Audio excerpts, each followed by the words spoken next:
યાત્રાધામ વીરપુરમાં 147 વર્ષ પ્રાચીન ગરબીમાં હજુ પણ પ્રાચીન પરંપરા મુજબ નવરાત્રિ ઉજવાય છે।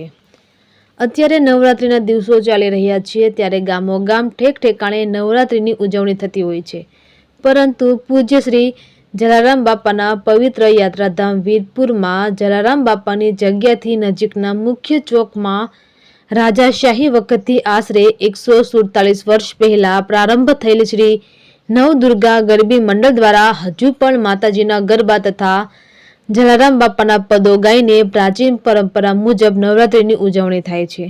ત્યારે જલારામ બાપાના દર્શનાર્થે આવેલ ભાવિકો પણ આ નવરાત્રિની ઉજવણી જોવા માટે બહોળી સંખ્યામાં આવે છે, ખુશ થઈ અને બાળાઓને લાહણી રૂપે ભેટ પણ આપે છે। રિપોર્ટર ભાગ્યેશ ડોબરિયા, વીરપુર। મારું નામ કંડોળિયા છે।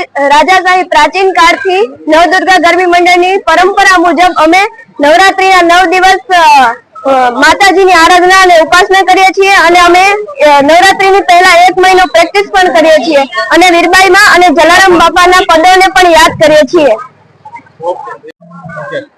મારું નામ હિતેશ સિદબરા। પૂજ્ય જલારામ બાપાની આ પાવન ભૂમિ ઉપર બાપાના મંદિરથી થોડે જ દૂર ટાવર ચોકની અંદર નવદુર્ગા ગરબી મંડળ દ્વારા અમે આ ગરબીનું આયોજન કરીએ છીએ। આ ગરબી લગભગ 147 વર્ષ જૂની ગરબી છે અને ગરબીની અંદર અમે પ્રાચીન રીતે જ ગરબા ગાઈ અને આનું આયોજન કરીએ છીએ અને પૂજ્ય જલારામ બાપાના ગરબા અને ભજનનું પણ આ ગરબીની અંદર અમે આયોજન કરીએ છીએ અને બાળાઓ દ્વારા રાસ લઈએ છીએ અને જલારામ બાપાના મંદિરથી થોડે જ આગળ આ ગરબીનું આયોજન થાય છે।